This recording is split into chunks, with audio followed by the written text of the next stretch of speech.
Assalamualaikum warahmatullahi wabarakatuh. Innal hamdalillah nahmaduhu wa nasta'inuhu wa nastaghfiruh wa na'udzu billahi min shururi anfusina wa min sayyiati a'malina. Man yahdihillahu fala mudilla lahu wa man yudlil fala hadiya lahu. Asyhadu an la ilaha illallah wahdahu la syarika lahu wa asyhadu anna Muhammadan abduhu wa rasuluh. Allahumma salli wa sallim wa barik ala nabiyina Muhammadin wa ala alihi wa sahbihi ajma'in. Kepada kaum muslimin dan muslimat yang mudah-mudahan dirahmati oleh Allah Subhanahu wa taala. Alhamdulillah, kita bersyukur kepada Allah Subhanahu wa taala atas segala nikmat yang Allah karuniakan kepada kita, nikmat Islam, nikmat iman, nikmat sehat, nikmat afiat, nikmat dijauhkan oleh Allah dari berbagai macam malapetaka. Dan kita sekarang ini berada di akhir Ramadan. Kita bersyukur kepada Allah dan selalu bersyukur kepada Allah. Ini semuanya murni nikmat dari Allah. Kita masih diberikan umur sampai akhir Ramadan ini. Ini kesempatan kita untuk melaksanakan ibadah, untuk mendapatkan malam Lailatul Qadar, dan juga mendapatkan kesempurnaan ibadah puasa kita dan yang lainnya. Kemudian amal yang kita lakukan di akhir Ramadan, ikhwani fiddin, azakumullah, kepada seluruh kaum muslimin dan muslimat, yaitu zakatul fitr. Zakatul fitr ini wajib. Ini harus kita keluarkan 1 hari atau 2 hari menjelang Id, atau ketika seorang itu berangkat menuju ke lapangan. Menuju ke lapangan dia keluarkan, dan itu waktu yang paling afdol. Tapi dikhawatirkan kesibukan kita melalaikan itu. Maka yang terbaik kalau untuk zaman sekarang ini, ya kita 2 hari menjelang Id atau 1 hari menjelang Id. Seperti yang disebutkan dalam hadis Ibnu Umar. Amar Rasulullah bi zakatil fitri an tuadda qabla khurujin nas ila shalah. Rasulullah memerintahkan untuk melakukan zakatul fitri dan ditunaikan sebelum manusia pergi menuju ke lapangan pada Yaumul Id. Dan boleh dia dahulukan, artinya 1 hari atau 2 hari, seperti disebutkan juga dari Nafi bahwa Ibnu Umar memberikan kepada orang-orang yang menerima, orang-orang fakir atau miskin yang menerima, wa kanu yu'tauna qabla al-fitri biyaumin aw yaumaini, dan mereka memberikannya zakatul fitri 1 hari atau 2 hari sebelum Id. Ini diriwayatkan oleh Imam Bukhari.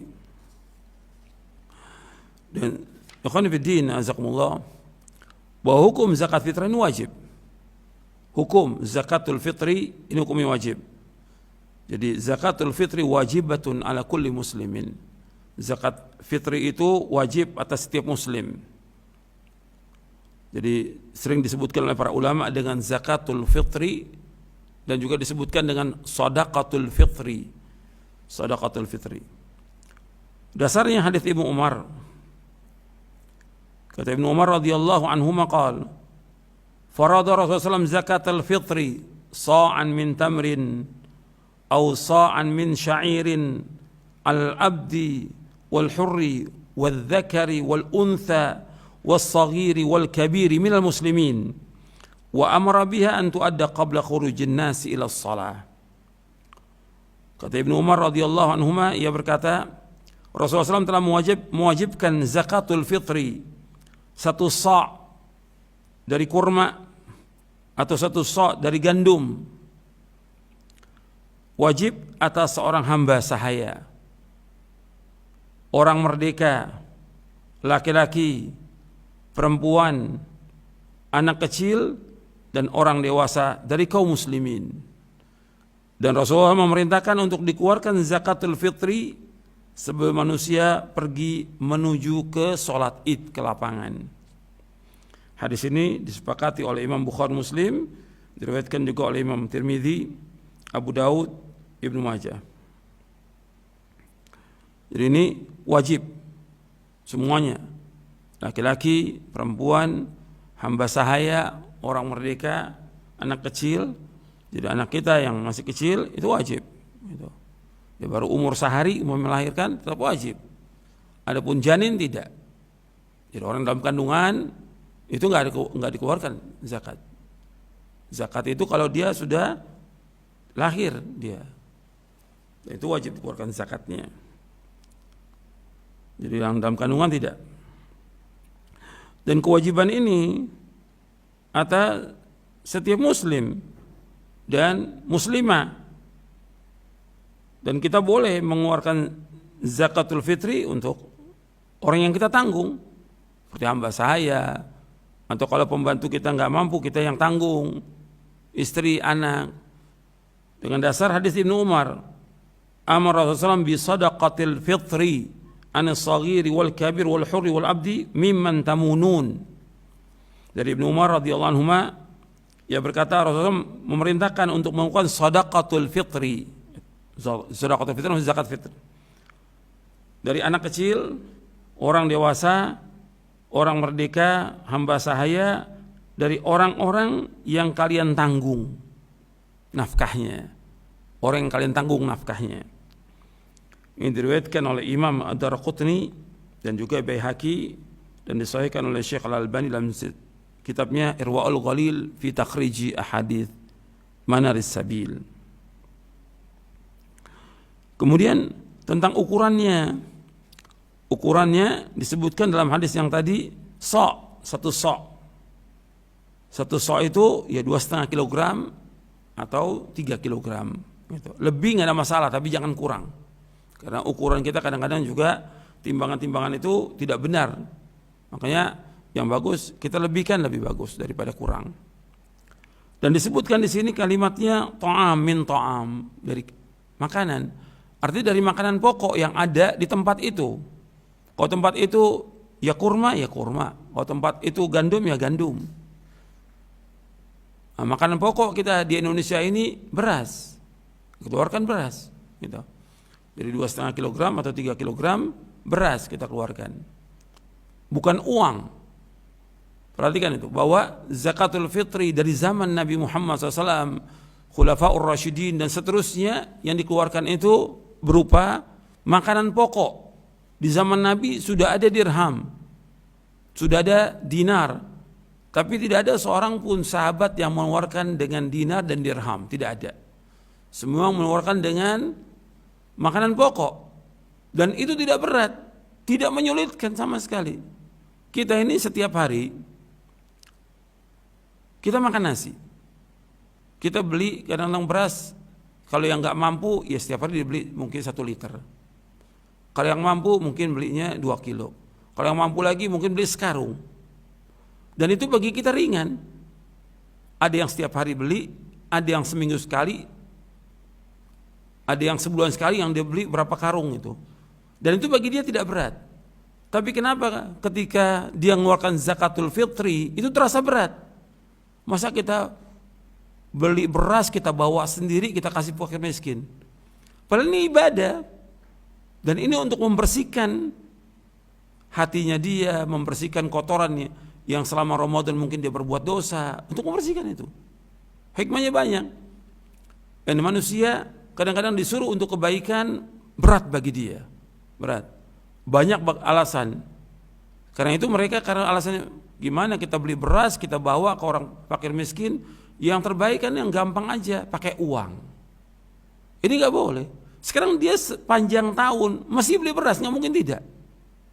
Dan itu dia ke pasar mungkin setiap pekan atau 2 pekan sekali dia beli beras dan dia bawa beras itu, nggak berat itu. Sedangkan zakatul fitri dikeluarkan setiap hari, tidak. Setiap bulan tidak. Setahun sekali dikeluarkan. Setahun sekali. Kenapa berat kita? Beli beras bawa ke rumah, kemudian kita takar 2,5 kilo, kemudian kita atau kita beli di pasar sudah ditakar.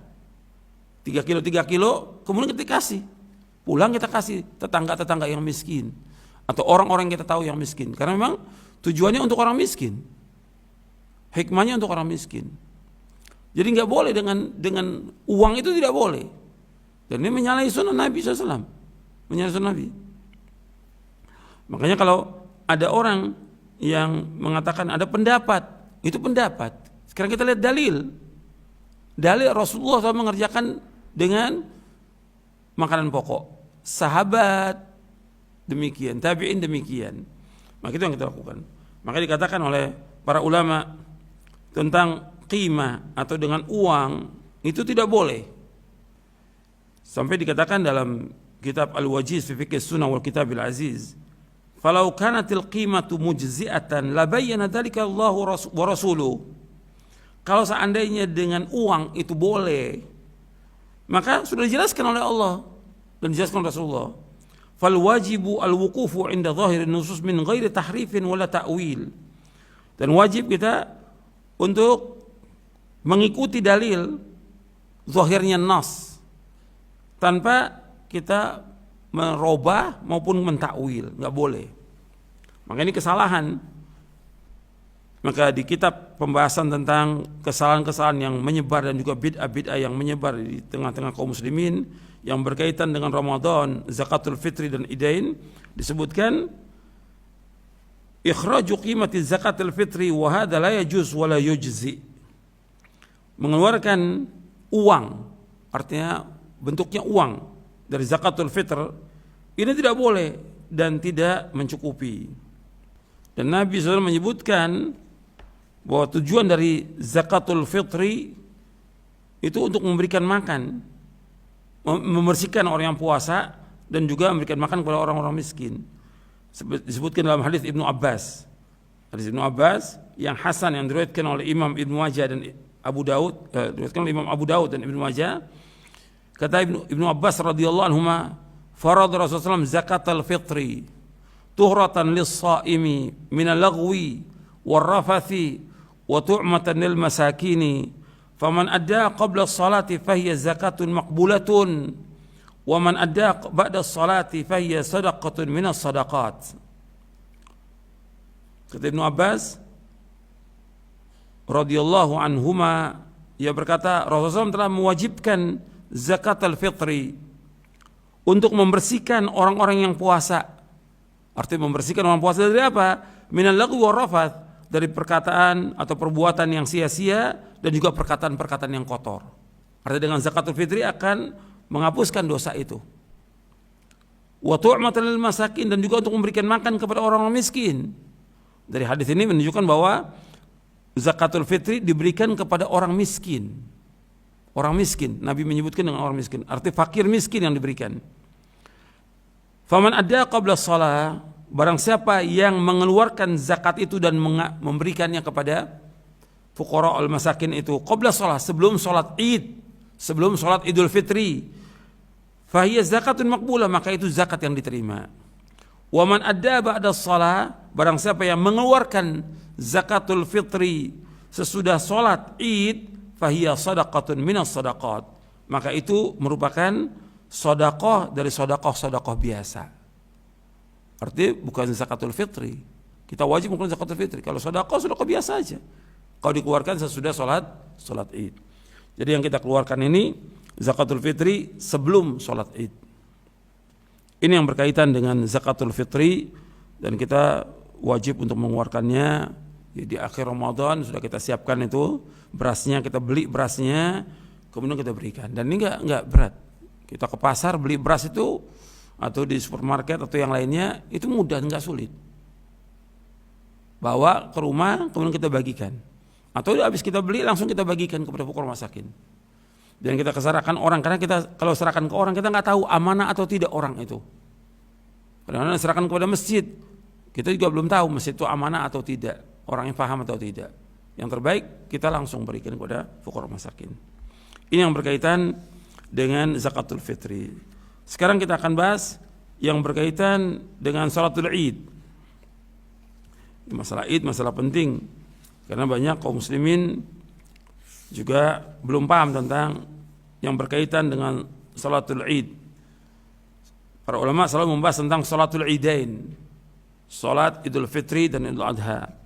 Yang kita bahas adalah salat Idul Fitri, karena insyaallah beberapa hari lagi kita akan masuk Idul Fitri. Dan kita di akhir Ramadan, kita bersyukur kepada Allah apabila kita sudah sempurna menyempurnakan puasa Ramadan, maka dianjurkan kita untuk mengagungkan Allah, membesarkan Allah. Di samping dengan mengeluarkan zakatul fitri dan juga melaksanakan perintah Allah dan menjauhkan larangannya. Di antaranya kita diperintahkan untuk melakukan salat Id. Tentang hukum salat Id, salatul Idain atau salat Idul Fitri dan Idul Adha, di dalam kitab fikih dibahas salatul Idain, salat Idul Fitri dan Idul Adha. Itu hukumnya, para ulama menjelaskan hukumnya adalah wajib atas laki-laki. Sebagian ulama menyebutkan wajib atas laki-laki dan perempuan. Ada yang berpendapat wajib kifayah, ada yang berpendapat bahwa salat Id itu wajib atas laki-laki dan sunnah atas wanita. Itu pendapat-pendapat para ulama yang berkaitan dengan masalah ini. Tapi yang kuat, sebagaimana dijelaskan oleh Syekhul Islam Ibnu Taimiyah rahimahullah dan juga yang lainnya, artinya dijelaskan oleh Ibnu Hazm, oleh Imam Asy-Syaukani, As-San'ani, Syekh Albani, Syekh bin Baz dan yang lainnya, semua berpendapat, dan juga Syekh Utsaimin rahimahullah, bahwa salatul Id adalah fardu ain. Dalam riwayat disebutkan, amarana Nabi sallallahu alaihi wasallam an nukhrija fil idain al-awatiqa wa dhawatil khudur wa amara al-huyyat ay ya'tazilna musallal muslimin.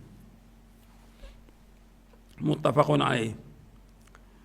Dari hadis Ummu Atiyah radhiyallahu anha, Rasulullah SAW atau Nabi SAW memerintahkan kami untuk mengeluarkan fil idain, salat Idul Fitri dan ada al-awatiq.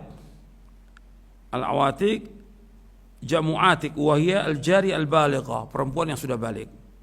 Wa dhawatil khudur, dhawatil khudur artinya al-abkar. Khudur artinya al-buyut, maksudnya gadis-gadis pingitan yang di rumah saja, itu juga harus dikeluarkan. Wa amar al-huyyat, dan juga perempuan yang haid diperintahkan untuk dikeluarkan dari rumah, harus keluar mereka. Ayatazilna musal muslimin, mereka datang tapi mereka menjauh dari tempat sholat, artinya mereka berada di pinggir karena mereka tidak ikut sholat, perempuan yang haid. Ini hadis disepakati oleh Bukhari dan Muslim. Pernah ada seorang bertanya kepada Rasulullah SAW, pertanyaan begini, ya Rasulullah, ala ihdana ba'sun idza lam yakun la jilbabun alla takhruj.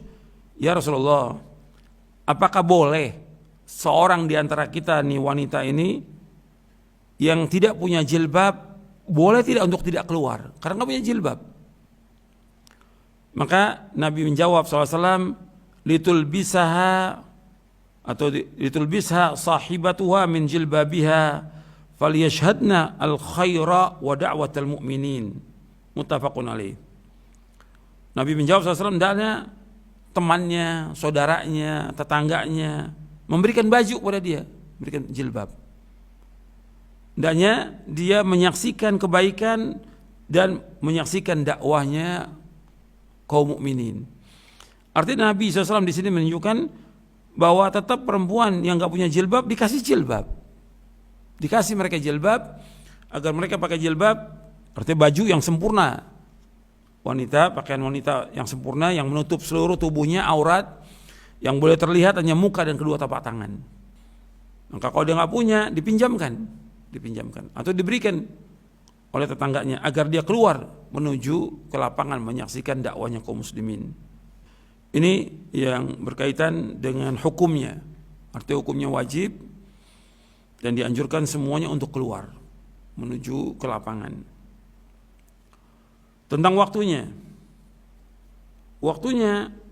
salat Id itu disebutkan yaitu ketika matahari sudah agak tinggi. Disebutkan dalam hadis Yazid bin Khumair Ar-Rahabi, dia berkata, keluar Abdullah bin Busar, sahabat Rasulullah, menuju manusia, artinya menuju orang-orang di lapangan ketika hari Idul Fitri atau Idul Adha. Kemudian ada yang mengingkari, imam itu datangnya terlambat. Kemudian dia mengatakan, inna kunna qad faraqna sa'atana hadhi wa dzalika hina tasbih. Dan sungguhnya kami ini saat inilah kami baru selesai untuk memulai melaksanakan, artinya udah selesai waktunya, maksudnya waktu matahari itu, waktu yang dilarang itu sudah selesai, sudah hilang waktu yang dilarang. Karena ketika matahari mau terbit antara subuh, habis selesai sholat subuh itu, dari mulai terbit fajar sampai matahari terbit, itu waktu dilarang, nggak boleh kita sholat. Ya, faragna, kami selesai ini dari waktu yang dilarang. Wa dzalika hina tasbih, dan ini ketika tasbih, maksudnya yuridu sa'ata irtifa'is syams wa inqidha'i waqtil qaraha wa dukhuli waqtis subha wa hiya nafilah. Ini riwayatnya riwayat Abu Daud, Ibnu Majah, dijelaskan dalam kitab Aunul Ma'bud. Yang dimaksud ketika tasbih itu artinya sudah mulai matahari tinggi dan sudah hilang waktu yang dilarang, dan kita sudah masuk untuk melaksanakan sholat sunat. Gitu. Artinya boleh orang mulai melaksanakan sholat sunat yang ada. Dan sholat id wajib. Artinya di sini waktu sholat id itu ketika matahari sudah terbit dan sudah mulai tinggi. Kalau umpamanya terbitnya jam 6 kurang 10 atau 5.50 terbit matahari umpamanya, maka kita udah bisa melaksanakan sholat id jam setengah 7 atau jam 7 kurang seperempat, itu sudah tinggi matahari. Itu kita melaksanakan sholat id, baik Idul Fitri maupun Idul Adha. Itu waktunya. Kalau pas matahari mau terbit nggak boleh, dilarang. Nggak boleh kita sholat ketika matahari menjelang terbit, nggak boleh. Dan ketika terbit juga nggak boleh. Tunggu sampai tinggi baru boleh kita sholat. Kemudian pelaksanaan sholatnya di mana tempatnya? Pelaksanaan sholat itu di mana tempatnya? Yang dibahas oleh para ulama dari zaman dahulu. Tempatnya yaitu di musola, di lapangan. Syekh Albani itu menyebutkan di dalam kitabnya Salatul Idain fil Musalla. Salat id itu di musola. Iya sunnah, ini yang sunnah. Salat id itu di musola. Maksud musola itu di lapangan. Nabi SAW salat id nggak pernah di Masjid Nabawi. Jelas Masjid Nabawi itu punya keutamaan. Sekali salat di Masjid Nabawi fadilahnya berapa? 1000 kali dari masjid yang seluruh dunia. Tapi Nabi nggak pernah lakukan salat Idul Fitri maupun Idul Adha di Masjid Nabawi. Tidak pernah, meskipun hanya sekali, nggak pernah. Mesti Nabi lakukannya di lapangan.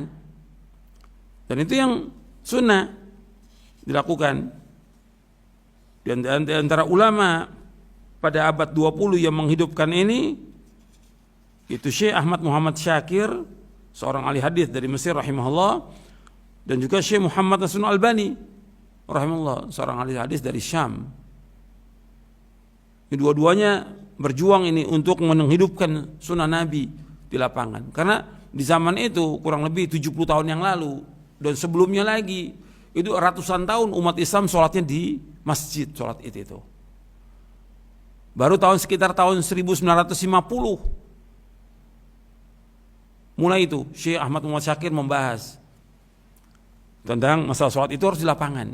Begitu juga Syekh Albani kurang lebih tahun 60-an membahas tentang sholat id di lapangan. Baru mulai itu hidup, itu mulai dilaksanakan di Mesir, di Syam, di mana-mana. Dulu nggak ada orang mengadakan sholat di lapangan, semua di masjid. Makanya ini termasuk mujaddid, pembaharu. Memperbarui artinya menghidupkan sunnah Nabi yang sudah lama mati nggak dilaksanakan. Orang semuanya sudah melaksanakan sholatnya itu bertahun-tahun, ratusan tahun di masjid. Ini nggak ada sunnahnya. Kalau kita kembali di zaman Rasulullah SAW, Rasul mengerjakan sholatnya di lapangan. Dan itu yang sunnah.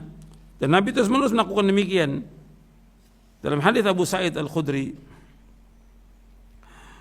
radhiyallahu an, beliau berkata, "Kana Rasulullah yakhruju yawm al-fitr wal adha ila al-musalla, fa awwalu shay'in yabda'u bihi as-salah, thumma yansarifu wa yaqumu muqabil an-nas, wan nasu julusun ala sufufihim, fa ya'idhuhum wa yusihim wa ya'muruhum." Adalah Rasulullah SAW keluar pada hari Idul Fitri dan Idul Adha menuju ke musalla, ke lapangan, Musola di sini maksudnya lapangan. Seperti disebutkan oleh Al-Hafidz Ibnu Hajar Al-Asqalani dan juga yang lainnya. Yang pertama kali Nabi mulai adalah sholat. Kemudian setelah itu Nabi menghadap kepada manusia yang mereka duduk, Nabi memberikan nasihat, memberikan wasiat dan merintahkan mereka untuk taat kepada Allah dan Rasulnya. Ini hadis sahih riwayat Bukhari, Muslim, Nasa'i dan yang lainnya. Kemudian yang kedua hadis Abdullah bin Umar radhiyallahu anhu. Karena Rasulullah yaghdu ilal musalla fi yaumil Id. Adalah Rasulullah pergi ke musalla, ke lapangan pada yaumul Id.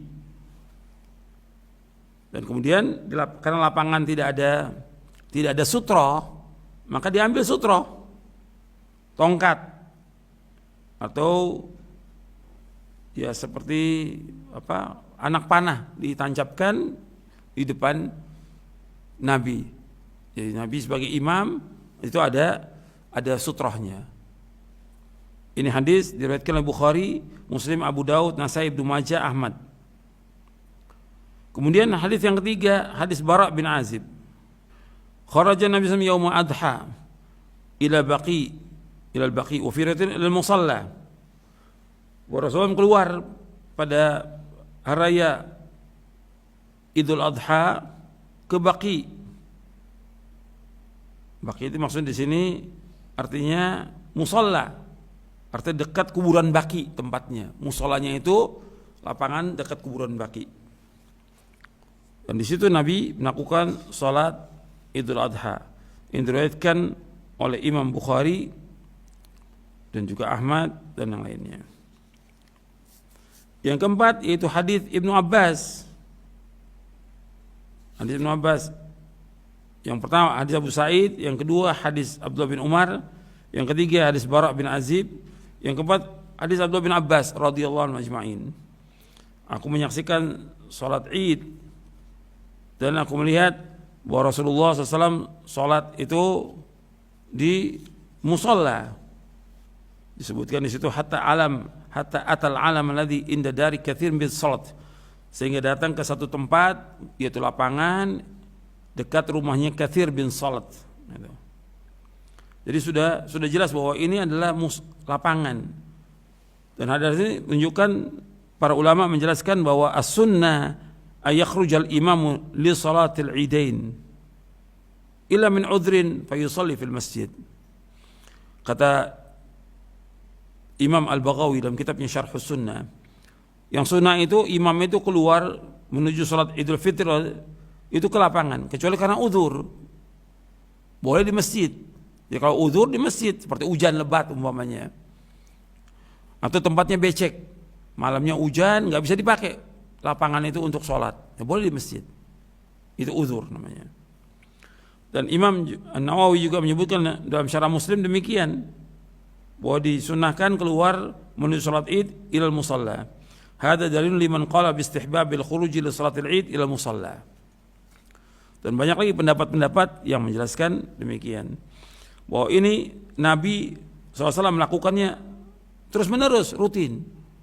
Dan para sahabat juga demikian, Khulafaur Rasyidin juga demikian. Artinya sunnahnya salat Idul Fitri Idul Adha itu di lapangan. Ini harus kita hidupkan ini di lapangan, bukan di rumah, di lapangan. Dan ini perbuatan Nabi SAW dan Khulafaur Rasyidin. Justru ini kita hidupkan, dan ini syiar daripada agama Islam. Syiar daripada agama Islam yaitu salatnya di lapangan. Kelihatan kaum muslimin kumpul di situ. Kelihatan syiarnya, kelihatan juga orang menegakkan ibadah kepada Allah, terlihat persatuan kaum muslimin, terlihat kumandang takbir, membesarkan nama Allah, dan banyak lagi yang lainnya. Puluhan hikmah yang dapat kita ambil. Dan terasa kita merasakan Id bergembira itu dengan kita keluar ke lapangan melaksanakan sholat. Dan ini hanya setahun 2 kali, Idul Fitri, Idul Adha. Kita hanya punya 2 raya, nggak ada lagi yang lain. Hari raya dalam Islam hanya 2, yaitu Idul Fitri, Idul Adha. Makanya ketika Nabi SAW datang ke Madinah, itu orang-orang di Madinah punya 2 hari yang mereka bermain bersenang-senang. Kata Nabi, Apa 2 hari ini? Ya kami biasa bersenang-senang dengan 2 hari ini di zaman jahiliyah. Maka Nabi SAW bersabda, faqala Rasulullah SAW, innallaha abdalakum bihi ma khairan minhuma yaumal adha wa yaumal fitr. Sesungguhnya Allah telah mengganti kedua hari raya kalian dengan 2 hari raya yang lebih baik dari keduanya, yaitu hari raya Idul Adha dan Idul Fitri. Jadi 2 hari raya ini yang dibolehkan dan disunnahkan untuk kita rayakan. Selain itu nggak ada perayaan-perayaan apa Maulid atau yang nggak ada dalam Islam. Yang ada Idul Fitri, Idul Adha. Jadi ini dikerjakannya di lapangan dan pemerintah tidak melarang. Pemerintah tidak melarang. Cuma tetap mengikuti protokol kesehatan. Pemerintah atau MUI tidak melarang untuk pelaksanaan sholat Idul Fitri di lapangan. Cuma tetap mengikuti protokol kesehatan. Artinya tetap ini dilakukan. Ini syiar agama Islam, syiar yang besar agama Islam. Sedang Allah berfirman, wa may yu'azzim sya'airallah fa innaha min taqwal qulub. Dan barang siapa yang mengagungkan syiar agama Allah, maka dia termasuk orang yang bertakwa. Dan beda orang, saya sholat yang wajib aja, sholat yang wajib, sholat di rumah yang 5 waktu dengan di masjid beda. Di rumah cuma dapat 1 pahalanya, di masjid 27. Kenapa kita nggak ke masjid? Yang menyuruh Rasulullah SAW, yang menyuruh Rasulullah. Begitu juga tentang Id. Nggak nikmat kita sholat di rumah itu, nggak nikmat. Gimana sholat Id di rumah? Biasa kita sholat bersama kaum muslim di lapangan. Kalau bilang kan sekarang lagi pandemi, lagi terjadi COVID. Iya, betul demikian. Tapi kan kita mengikuti protokol kesehatan. Dan pemerintah tidak melarang, MUI juga tidak melarang. Dan daerah yang aman banyak di Indonesia. Ribuan tempat, bukan 1, ribuan yang aman. Jadi ini harus kita pahami seperti ini. Jangan dikira bahwa dengan orang dianjurkan sholat Id ke lapangan, dia mencelakakan dirinya kepada kebinasaan. Bukan, tidak. Kita menghidupkan, dan itu cuma sebentar, nggak lama. Sholat Id, antara sholat dengan khutbahnya nggak lama. Ya, paling lama sekali itu paling 1 jam dari mulai kita datang, nunggu segala macam, pulang mungkin 1 jam kurang kalau kondisi sekarang ini. Kemudian tentang sifat sholatnya. Tadi yang pertama kali dimulai adalah sholat. Bagaimana sholatnya? Sholat Id itu 2 rakaat. Takbir yang pertama itu 7 takbir. Kemudian di rakaat yang kedua 5 takbir. Artinya takbir tambahan. Setelah takbiratul ihram, kita takbiratul ihram itu tambah lagi 7. Kemudian baca Al-Fatihah, baca surah, itu sabbihis. Kemudian ruku seperti biasa, i'tidal, sujud, duduk antara sujud lagi, kemudian kita bangkit ke rakaat kedua. Setelah bangkit Allahu Akbar, tambah lagi 5 takbir. Setelah 5 takbir, kemudian kita membaca Al-Fatihah. Setelah baca surah Al-Ghasyiyah. Yang pertama Sabbihisma rabbikal a'la, yang kedua Alataka haditsul Ghasyiyah. Kemudian sama ruku, i'tidal, sujud sama. Kemudian tasyahud. Jadi 2 rakaat. Disebutkan dalam hadis Katsir bin Abdullah bin Amr bin Auf dari ayahnya, dari kakeknya, anna Rasulullah SAW kabbara fil idain 7 fil ula wa 5 fil akhirah. Bahwa Rasulullah SAW takbir pada salat Idul Fitri, Idul Adha 7 kali takbir di rakaat yang pertama dan 5 kali takbir di rakaat yang kedua. Ini diriwayatkan oleh Imam Ibnu Majah dan disahihkan oleh Syekh Al-Albani. Dari Aisyah juga Nabi menyebutkan radhiyallahu anha bahwa anna Rasulullah kabbara fil fitri wala 7 wa 5 siwa takbiratai ruku. Kata Aisyah radhiyallahu anha bahwa Rasulullah SAW bertakbir pada hari raya Idul Fitri Idul Adha di rakaat pertama 7 kali dan rakaat kedua 5 kali selain dari takbir ruku. Ini diriwayatkan oleh Imam Ibnu Majah dan Abu Daud dan disahihkan oleh Syekh Al-Albani dalam kitabnya Irwaul Ghalil. Bacaannya surah itu yang dibaca bisa surah Sabbihis di rakaat yang pertama, yang kedua surah Al-Ghasyiyah. Pernah juga Nabi membaca surah Qaf dan iqtarabatis saati wan syaqqal qamar dalam 2 rakaat. Itu hadis sahih. Riwayat Ibnu Majah, Muslim, Abu Dawud, Tirmidzi. Kemudian ikhwan fiddin azakumullah, tentang apakah ada salat sunat sebelum Id itu. Salat sunat qabliyah ba'diyah enggak ada. Dengan dasar hadis Ibnu Abbas radhiyallahu anhuma, anna Nabi sallallahu alaihi wasallam shalla yaumal fitri rak'atain lam yusalli qablaha wala ba'daha. Dari Ibnu Abbas radhiyallahu anhu bahwa Nabi SAW salat pada hari Idul Fitri 2 rakaat. Ya, salat ini 2 rakaat. Nabi tidak salat sebelumnya dan tidak salat sudahnya. Hadis ini disepakati oleh Bukhari dan Muslim. Jadi tidak ada salat qobliyah Id, enggak ada. Salat ba'diyah Id juga tidak ada.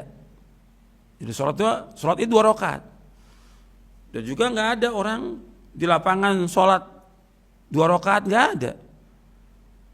Kalau umpamanya di masjid terjadi hujan, dia masuk ke masjid, ya ada tahiyatul masjid namanya salat 2 rakaat. Tapi kalau di lapangan enggak ada tahiyatul lapangan, enggak ada. Enggak ada. Jadi enggak ada salat tuh, qobliyah enggak ada, ba'diyah enggak ada.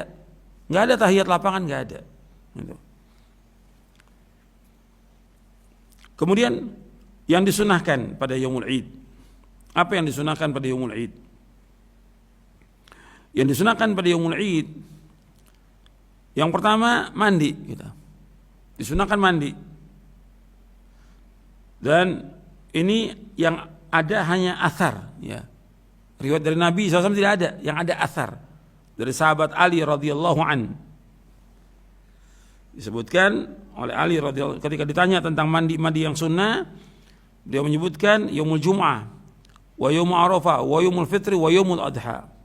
Kata Ali radhiyallahu an bahwa mandi yang disunahkan itu hari Jumat, hari Arafah, kemudian ketika Idul Fitri dan Idul Adha. Tapi buat mandi Jum'ah ada hadis yang sahih yang menjelaskan tentang wajibnya. Ghuslu yaumil jum'ati wajibun ala kulli muhtalimin. Mandi pada hari Jumat itu wajib atas setiap orang yang sudah balik. Hadis yang sahih dari Bukhari, Muslim, Ahmad, Abu Dawud, Nasai, Ibnu Majah. Wajib untuk Jumat. Tapi kalau Idul Fitri ini sunnah. Jadi asal dari Ali bin Abi Thalib radhiyallahu anhu. Kemudian yang kedua, disunahkan pakai pakaian yang bagus. Hadis dari Ibnu Abbas. Pernah juga beliau memakai pakaian berwarna merah. Rasulullah SAW. Itu hadis Ibnu Abbas. Diriwayatkan oleh Imam Tabrani dalam Mu'jamul Awsat. Kemudian yang ketiga yang disunahkan pada Id itu makan. Artinya makan sebelum berangkat menuju ke lapangan pada waktu Idul Fitri. Disebutkan Idul Fitri. Arti kembali buka. Id arti sesuatu yang berulang, fitrah arti buka.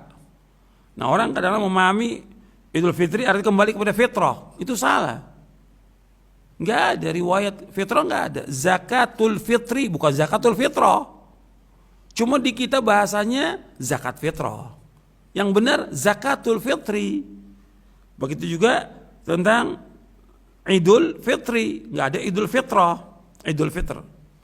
Arti kembali untuk berbuka lagi. Kita udah sebulan puasa, sekarang udah buka lagi. Jadi kita begitu mau berangkat menuju ke lapangan, disunahkan makan. Dan Nabi makan beberapa butir kurma. Enggak mesti kurma, tapi orang kita kurma juga, makan nasi juga. Kurma juga, makan ketupat juga. Boleh, nggak apa-apa, boleh.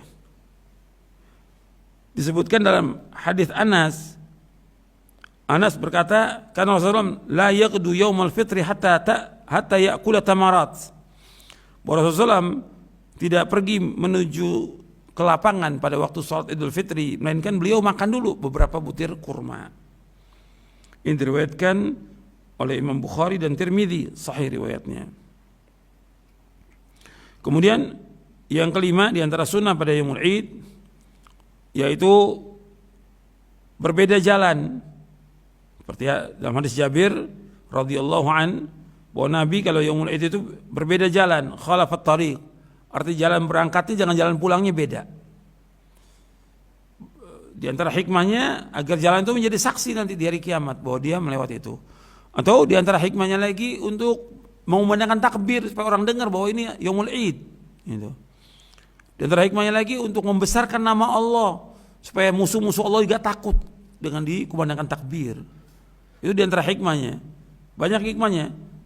Kenapa Nabi SAW berbeda jalan ketika Idul Fitri dan Idul Adha. Kemudian yang keenam, di antara yang sunahkan bertakbir pada raya Idul Fitri, Idul Adha. Kalau Idul Fitri diambil dari ayat Al-Quran surah Al-Baqarah ayat 185, walitukmilul iddata walitukabbirullaha ala ma hadakum wala'allakum tashkurun. Surah Al-Baqarah ayat 185, dan akan menyempurnakan bilangan itu atau bilangan Ramadan, sempurnakan apa 29 atau 30. Kemudian adalah kalian membesarkan nama Allah, bertakbir atas apa yang Allah berikan petunjuk kepada kalian dan agar kalian bersyukur. Dan Idul Fitri dilakukan, kita bicara Idul Fitri. Mulai takbirnya kapan? Mulai takbirnya ketika kita keluar menuju ke lapangan. Seperti disebutkan dari Ibnu Abi Dzib, dari Imam Az-Zuhri. Meskipun hadis ini mursal, tapi sanadnya sahih. Anna Rasulullah kana yakhruju yawmal fitri fayukabbiru hatta ya'ti al-musalla wa hatta yaqdi as-salah fa idza qada as-salata qata'a takbir. Kata Imam Az-Zuhri bahwa Rasulullah SAW keluar pada raya Idul Fitri, beliau bertakbir di rumah itu, bertakbir dengan keluarganya. Ya kalau kita sekarang keluar dengan istri dan anak, ya takbir menuju ke lapangan. Sampai beliau sampai di musola, di lapangan. Kemudian terus takbir sampai beliau sholat, hatta yaqdi as-salah. Apabila sudah selesai sholat, nggak ada takbir lagi. Jadi pendek waktunya untuk Idul Fitri, takbirnya dari mulai berangkat pagi hari sampai selesai sholat Idul Fitri, selesai sudah takbir. Kemudian bentuk takbirnya bagaimana? Disebutkan dalam riwayat Ibnu Mas'ud, ada yang takbirnya 2, ada yang 3. Allahu Akbar, la ilaha illallah, Allahu Akbar, walillahil hamd. Ada disebutkan Allahu Akbar, la ilaha illallah, Allahu Akbar, walillahil hamd. Artinya Allahu Akbar, la ilaha illallah, Allahu Akbar, walillahil hamd. Ada yang 3 kali takbirnya, Allahu Akbar, la ilaha illallah, Allahu Akbar, walillahil hamd. Ini diriwayatkan oleh Imam Ibnu Abi Syaibah dan sanadnya sahih. Juga diriwayatkan oleh Imam Baihaqi dalam sunannya. Kemudian ikhwani fiddin, azakumullah, selesai kita mengucapkan, selesai kita sholat Id, kemudian mendengarkan khutbah. Imam berkhutbah di lapangan yang pokok memberikan nasihat kepada kaum muslimin untuk bertakwa kepada Allah, mentauhidkan Allah, menjauhkan syirik, kemudian juga bersyukur atas semua nikmat Allah, bersabar atas kondisi yang ada, musibah. Kemudian diingatkan untuk melaksanakan perintah Allah, menjauhkan larangannya, untuk istiqomah. Itu aja, pendek singkat khutbah itu. Dan khutbahnya hanya sekali. Ada yang mengatakan 2 kali, ini pendapat ulama. Sebagian ulama mengatakan 1 kali khutbahnya. Sekali khutbah, nggak ada 2 kali khutbah. Nggak bisa dikias dengan Jumat, sekali khutbah. Seperti pendapatnya Syekh Albani menyebutkan bahwa khutbah itu hanya sekali, bukan 2 kali. Dan pendek khutbahnya. Adapun khutbah diawali dengan takbir 9 kali, riwayat Ibnu Majah, hadis yang dhaif. Boleh diselingi dengan takbir, tapi memakai dalil harus dengan takbir, diawali dengan takbir, itu dhaif riwayatnya. Tapi tetap dimulai dengan khutbatul hajah. Yang penting isinya nasihat untuk kaum muslimin, yang penting buat kehidupan mereka. Yang penting tauhid, diingatkan tentang tauhid, melakukan perintah Allah, menjauhkan larangannya, dan istiqamah setelah Ramadan. Itu penting nasihat itu. Kemudian setelah itu para sahabat, ketika mereka bertemu, mereka saling mengucapkan taqabbalallahu minna wa minkum. Disebutkan oleh Al-Hafidz Ibnu Hajar Al-Asqalani, kami meriwayatkan dalam kitab Al-Muhamiliyat dengan sanad yang hasan dari Jubair bin Nufair, kana ashabu Rasulullah SAW idza taqaw yaumul Id yaqulu ba'dhum li ba'din taqabbalallahu minna wa minka. Atau boleh juga taqabbalallahu minna wa minkum. Dalam Fathul Bari syarah Sahih Bukhari. Dari Jubair bin Nufair adalah para sahabat Rasulullah SAW apabila mereka bertemu pada yaumul Id, mereka mengucapkan taqabbalallahu minna wa minkum. Artinya mudah-mudahan Allah menerima amal kami dan amal kamu. Jadi ucapan mereka itu, ucapannya itu, nggak ada yang lain. Jadi ucapan ketika Id itu taqabbalallahu minna wa minkum, nggak ada yang lain. Jadi karena ashabun Nabi SAW idza taqaw yaumul Id yaqulu ba'dhum li ba'din taqabbalallahu minna wa minkum. Para sahabat Nabi SAW apabila bertemu pada yaumul Id, sebagian mereka dan sebagian mengucapkan taqabbalallahu minna wa minkum. Dan dikatakan oleh Al-Hafidh, diriwayatkan oleh Imam Al-Muhamili dan yang lainnya dengan sanad yang sahih. Syekh Albani juga mensahihkan di dalam kitabnya Tamamul Minnah fi Takhriji Fiqh Sunnah.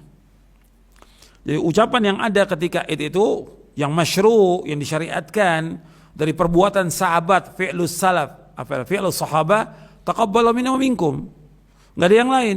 Enggak ada ucapan kullu amin wa antum bi khair, Id Sa'id, Id Mubarak, minal a'idin wal faizin. Ini enggak ada. Enggak ada contoh dari sahabat, tabi'in, enggak ada ini. Enggak ada. Jadi kita kembali kepada contoh sahabat. Sahabat melakukan demikian, kita ikut sahabat radhiyallahu anhu. Kan kita berpegang teguh kepada Quran wa sunnah ala fahmi salaf. Sekarang fi'lus salaf mengucapkan demikian, ya kita ikuti. Dan juga kalau kita lihat ucapan sahabat itu bentuknya doa. Taqabbalallahu minna wa minkum. Mudah-mudahan Allah terima amal kami dan amal kamu. Adapun kalimat yang lain, qulu amin wa antum bi khair, bukan doa. Setiap tahun kita kalian berada dalam kebaikan. Id Sa'id, Id yang bahagia, enggak ada doa. Id Mubarak, Id yang diberkahi, enggak ada doa. Minal aidin wal faizin, termasuk orang-orang yang kembali dan sukses, juga bukan doa. Yang terbaik udah doa. Taqabbalallahu minna wa minkum. Itu yang terbaik kita ucapkan. Kemudian ikhwan fillah, azakumullah, ada beberapa kesalahan yang terjadi ketika Yaumul Id yang dilakukan oleh sebagian kaum muslimin yang harus diperbaiki. Kesalahannya yaitu atau kemungkaran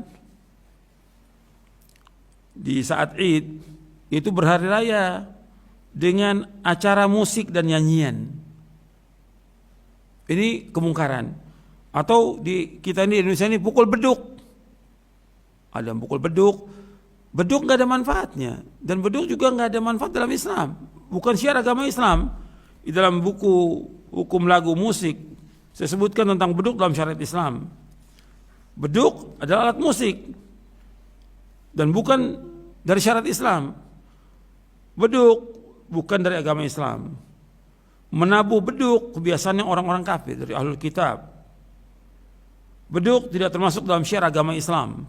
Beduk tidak ada hubungan dengan ibadah dalam Islam. Beduk tidak ada hubungan dengan puasa. Beduk tidak ada hubungan dengan hari raya. Menabuh beduk termasuk tasyabuh dengan orang-orang kafir. Beduk disukai oleh iblis dan setan. Beduk yang ditabuh itu mengganggu kaum muslimin. Beduk yang ditabuh itu mengganggu tetangga, mengganggu orang tidur, mengganggu orang sakit. Menabuh beduk membuang-buang waktu. Menabuh beduk tidak ada pahalanya. Menabuh beduk termasuk berdosa karena mengganggu orang lain. Ini diantara kesalahannya. Kemudian juga membakar kembang api atau petasan juga bukan dari Islam. Ini tabdzir. Sedangkan tabdzir temannya setan. Innal mubadzirina kanu ikhwana syaitan. Begitu juga dengan sebagian kaum muslim berhias diri. Tadi sudah ya. Hari raya dengan musik, nyanyian, kembang api, beduk, petasan nggak boleh ini. Kemudian juga berhias diri. Ada sebagian laki-laki yang berhias diri dengan menyalahi syariat, cukur jenggot, ini nggak boleh. Cukur jenggot haram dalam Islam. Kemudian dia lagi kemungkaran yang ada di raya, berjabatan tangan, laki dan perempuan yang bukan mahram, nggak boleh. Kemudian juga tabarruj, wanita terbuka aurat, terbuka banyak wanita terbuka aurat, atau dia pakai pakaian yang ketat dan yang lainnya. Ini ada syaratnya. Kemudian juga menghususkan ziarah kubur pada Yaumul Id, ini termasuk pelanggaran, nggak ada dalam Islam. Menghususkan diri ziarah kubur pada saat Idul Fitri atau nggak ada dalam Islam. Begitu juga ada sebagian kaum muslimin meninggalkan sholat berjamaah karena sibuk dengan Id, berhari raya, berjalan-jalan atau ziarah, silaturahmi. Kemudian ditinggalkan sholat berjamaah yang 5 waktu ini, berjamaah. Sholat berjamaah di masjid itu hukumnya wajib dan perintah dari Allah dan Rasulnya SAW. Kemudian juga berlebih-lebihan, boros ketika Id ini juga nggak boleh. Dan yang lainnya, ini diantara kesalahan atau kemungkaran yang terjadi pada hari raya. Ini yang perlu saya sampaikan, yang mudah-mudahan bermanfaat untuk saya dan untuk sekalian. Jadi apa yang saya sampaikan tadi berkaitan dengan zakatul fitri dan juga tentang salat Idul Fitri. Dan ini saya bawakan keterangan dalil dari Quran dan Sunnah, penjelasan para sahabat, tabi'in, mudah bermanfaat buat kita. Dan kita dianjurkan oleh Rasulullah untuk sholat Id di lapangan, dan ini syiar agama Islam, dan di sini tidak ada larangan dari pemerintah, tapi tetap mengikuti protokol kesehatan. Kita anjurkan orang untuk sholat di lapangan. Kalau kondisinya dia uzur, dia sakit, atau dia datang ke tempat itu, kemudian orang sudah selesai sholat, bisa dia sholat di rumah 2 rakaat, seperti sholat Id, seperti yang terjadi pada Anas bin Malik yang sudah uzur, dia sholat di rumah dengan 2 rakaat. Yang pertama takbir 7 kali, yang kedua 2 kali. Udah, seperti itu yang ada. Tapi tetap ini syiar agama Islam harus kita hidupkan. Mudah-mudahan dengan ini dan juga doanya kaum muslimin akan diangkat bencana, bala, wabah dan yang lainnya, dan Allah memberikan izzah dan kemuliaan kepada Islam dan kaum muslimin. Mudah-mudahan bermanfaat untuk saya dan untuk sekalian. Kurang lebihnya saya mohon maaf. Wassalamualaikum warahmatullahi wabarakatuh. Subhanakallahumma bihamdik asyhadu an la ilaha illa anta astaghfiruka wa atubu ilaik. Assalamualaikum warahmatullahi wabarakatuh.